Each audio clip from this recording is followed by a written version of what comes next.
Hello everyone, welcome to day 2 of Remembrance Reads, and today I'm going to talk very briefly about poetry.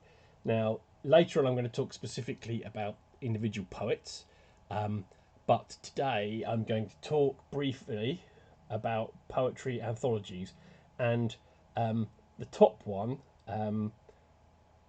isn't really a poetry anthology, but I'm going to mention it for reasons that I'll come to when I get to it.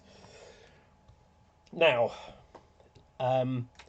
Catherine Reilly in English Poetry of the First World War, a Bibliography from 1977, made an estimate of there being 2,225 British and Irish poets writing in and around World War One. That's a lot of poets and a lot of poetry. Some of it's obviously rubbish. Some of it is excellent. You'll have heard of a lot of the best poets, or those that the canon considers the best poets: Wilfred, Owen, Siegfried Sassoon, Edmund Blunden, Isaac Rosenberg. I'm probably missing loads there just off the top of my head. But there are also lots of others who wrote one or two great poems, or one or two poems that people are better known. So it's hard to sort of get into World War One poetry that isn't in Wilfred Owen really. If you're in the UK, I think schools for a long period of time did the World War One poets as a sort of part of the English literature course. I don't know if that's still the case. They might be unfashionable in the modern world, and that's usually your first encounter with them. And then you'll stumble across anthologies. Now, there have been poetry anthologies about going back to, well, let me introduce you to the first one that I have, that possibly in 1914. It's not really an anthology. I'm just going to go to the page. A number of poets produced, you can't really see it, poems of the Great War, for the Prince of Wales Fund, in the causes of national relief. This has got 17 poems in it, well, 15 of them, and 2 hymns, and it's at 1914, and this is the first anthology that I can find. The poems are tonally very different to what will come, particularly after 1916. They're very mostly very gung ho and very upbeat, and more like, "Come on, Britain! Come on, England! Send your boys to war." Actually, I'm being very harsh on them because nobody really knew what was going to come, but they seem to be quite happy to talk about their soldiers going to war without too much. "Wake up, England! Thou careless awake! Thou peacemaker fight! Stand, England, for honour, and God guard the right." That's from Wake Up, England by Robert Bridges, who was Poet Laureate at the time. Now, this obviously is a sort of one-off anthology. This is a reprint done as part of a sort of centenary of reprints back in 2013 by Reed Brooks Limited. It's a very odd book to read. There's a very nice, the one poem I really like in it actually is a very odd little poem about a horse called Commandeered, which I'm going to read. I'm not a very good poetry reader, but I'm going to read this. "Last year he drew the harvest home along the winding upland lane. The children twisted marigolds and clover flowers to deck his mane. Last year he drew the harvest home. Today, with puzzled patient face, with ears adroop and weary feet, he marches to the sound of drums and draws the gun along the street. Today he draws the guns of war." That's by L.G. Moberly. Now, I suspect Moberly might have been thinking of the men as well as the horses there, but I quite like that little poem. It's a throwaway. Anyway, so then sporadically, there will be other anthologies. There's a couple in the 1930s, but the main ones come in the 1960s and 70s, around the sort of 50th anniversary of World War One. So things then, the Penguin do their book of First World War poetry in 1979, edited by John Silkin. That's not the current Penguin book of First World War poetry, which is edited by someone else entirely. Wait. Anyway, I'll come back to that because it's. I'm going to mention this later because. Anyway, but by that point, what's happened is. Like the early poetry anthologies include poets that didn't fight. So that 1914 one, none of those are soldiers. They're all poets and writers. But what happens is, and there's an article called "Combat Gnosticism: The Ideology of the First World War Criticism" by James Campbell from 1999, where he talks about how basically trench lyrics became the canon of World War One poetry. So in the 60s and 70s, so most of what you saw was poetry written by soldiers from the front line. So basically, to quote, the trench lyric rejects the romantic praise of beauty in favour of an emphasis on the sheer ugliness of the frontline conditions in order to destroy the complacency of a sheltered civilian reader. So basically, if you hadn't had the experience of being in a trench in World War II or being in a plane, how could you possibly understand what happened enough to write poetry about it? So what that meant was that people that were previously part of the sort of poetry thing were pushed to the edges, and the focus was on soldier poets. And that's what happens if you go through these anthologies that I've got. There's a lot of that going on. Like I've got Brian Gardner's Up the Line to Death. That's a collection from originally 1964 because it's got an introduction from Edmund Blunden. This is a 2007 reprint. This is what I'm reading in my Remembrance Reads this month. It's sort of divided by theme, stroke vibe, stroke mood. And this one is all men, and it's all the names you know. There's Kipling, Brooks, Sassoon, Blunden, Owen, Graves, familiar names if you've read any World War One poetry. The same sort of goes for the Penguin Classics. Three poets of First World War: Ivor Gurney, Isaac Rosenberg, and Wilfred Owen. I suspect this one has Wilfred Owen in it because Isaac Rosenberg and Ivor Gurney aren't as well known as Wilfred Owen, and the Wilfred Owen is the reason this got published. I could be wrong about this. Now, Ivor Gurney's story is... I might talk about Ivor Gurney separately at some point, but he survived World War One, but a possibly pre-existing schizophrenia eventually led to him being put into a mental institution, and he died in 1932, having never been released from. I think he went into an institution about 1920 something, 22, 23, 24, and never came out and died in an asylum. There's a brilliant book by Michael Hurd called The Ordeal of Ivor Gurney, which is one of the most heartbreaking books I've ever read about anybody. It starts with a letter that Ivor Gurney wrote to the Metropolitan Police, which in and of itself is heartbreaking, but the actual story as it goes, and it's the final section, I actually cried like a baby. It's very hard to read, but it's very worth it in my opinion. So you've got Max Egremont's, which is a more recent book, Some Desperate Glory, from 2014. This is actually quite a combined history and poetry anthology. You get a little section on each year, and then you get poems from that year. So it's actually quite an interesting way of tracing how things change, the tone, the type of poetry, and the responses. I really enjoy this. I would recommend this. I don't know if it's in print still, but if you get hold of a copy of this, I really recommend it. This is kind of a recommendations video as much as anything else, but a lot of what I've got is out of print, unfortunately. But I'll come on to the two sort of basic ones that are in print, and then you've got. So this is one that this is. But if you want something different and you want to see. I've mentioned Catherine Reilly before. She edits, she selects this thing. This is Scars Upon My Heart, which is a selection, as it says there, women's poetry and verse of the First World War.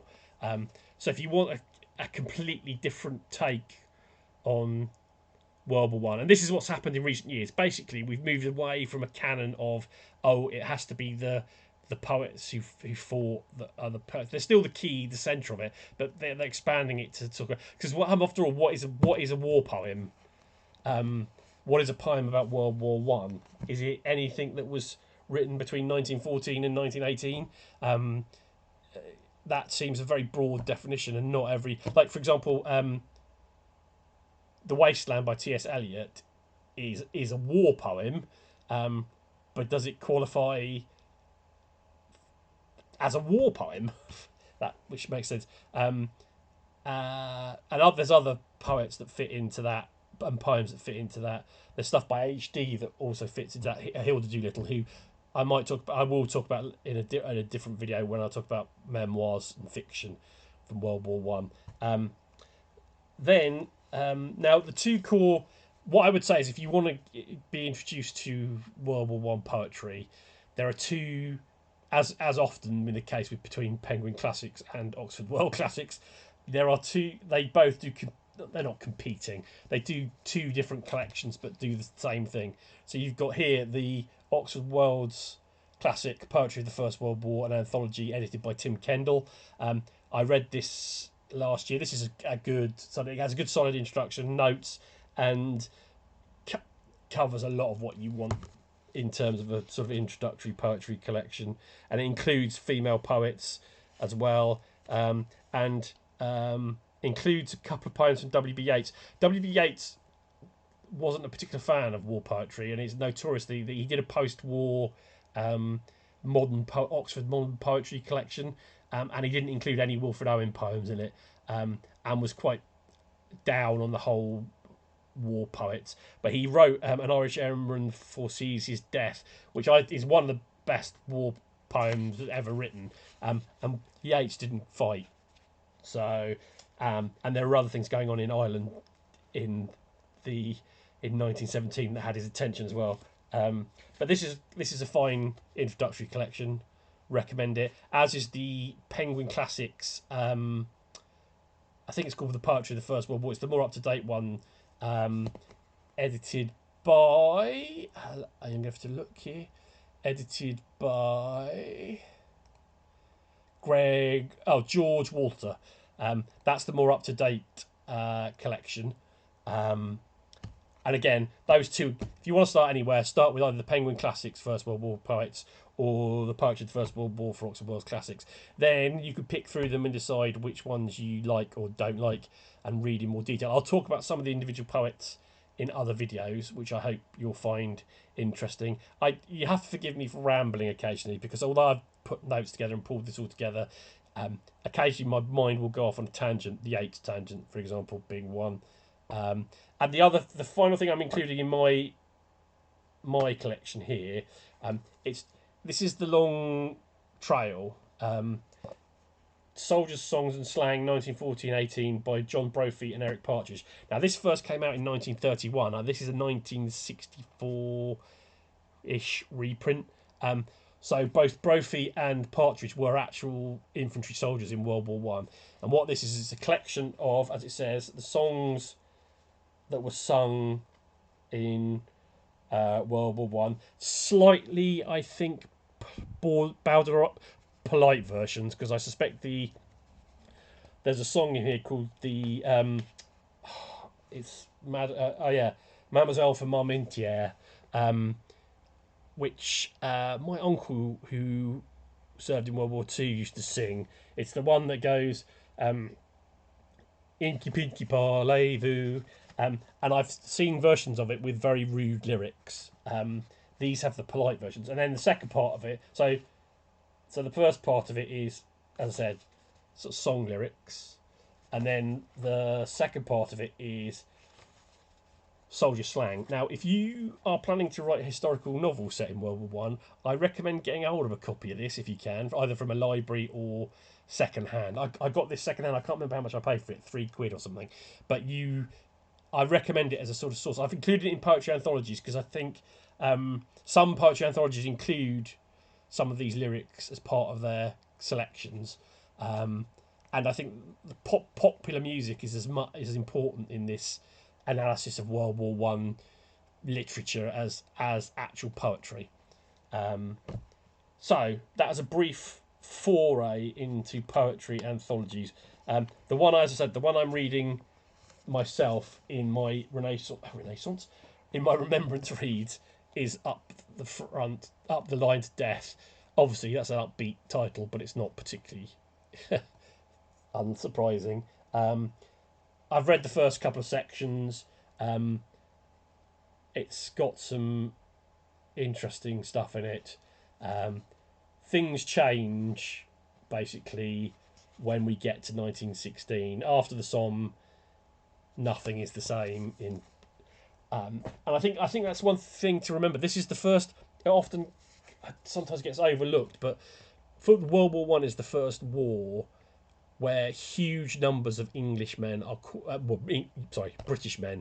called up to fight in the war, probably since the English Civil War or the Civil Wars of the 17th century. We didn't have big standing armies. They were politically frowned upon. A lot of British soldiers spent their time serving in the Empire, not at home. We didn't have conscription, so like the Prussians or the French, you didn't do national service, the equivalent. So this is the first time when millions of British men, I keep doing English, that's a very bad and giveaway of my own nationality. British men were sent to fight and die, as well as the men from the what is now the Commonwealth and was then the Empire. Which is why I think it's so. There's so much literature around it that we remember in a way that we don't necessarily about the Second World War. There is poetry from the Second World War, but people don't really talk about it. It doesn't get the focus that the World War One gets. Partly because I think also World War One is seen in a much more negative light than World War Two. World War Two, the villains are Nazis, and it's obvious who we're fighting, and it's obvious that we're fighting the good fight, regardless of the things that are being done in our name on the periphery that that often have to be done. And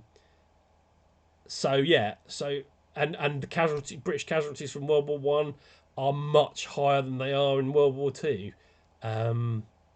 Almost 1 million men were killed in World War One, and I think the casualties from World War Two are about, including the Commonwealth and Empire, were about 440,000. The deaths in the UK from UK alone were 700 and 800,000, something like that, and 1 million wounded. So I think the First World War has a bigger impact culturally in some respects, certainly literarily, than the Second World War. Anyway, I'm waffling. So that's my sort of chat for the day 2 of Remembrance Reads. Later on, I'm going to talk and make some recommendations on memoirs to read, fiction to read. I'm probably going to concentrate on contemporary-ish fiction, partly because I've read more of that than I've read modern World War One fiction, although there will be some recommendations there. And I'll talk about the individual books that I'm reading. Maybe tomorrow I'll do a list of what I'm planning to read for the rest of the month. But this video is already nearly 20 minutes long. I'll put notes of the articles and books that I've mentioned below, and will including actually that in terms of something I talked about, combat Gnosticism. There's a review of a poetry collection in The Guardian from 2016, which includes a poem called it was poetry poem of the day actually, from the Guardian in 2016, which includes a poem called Combat Gnosticism by Ian Durig, who's a Scottish poet, I believe. Which I'll link that article to, because it's worth reading, because it talks about that whole concept of combat Gnosticism and Campbell's theory. Anyway, 20 minutes. Sorry about that. If it's too long, then let me know, and I'll try and get these down to a more reasonable level. Anyway, have a good day. It's Saturday afternoon in the UK, and have a good evening. Right, bye bye.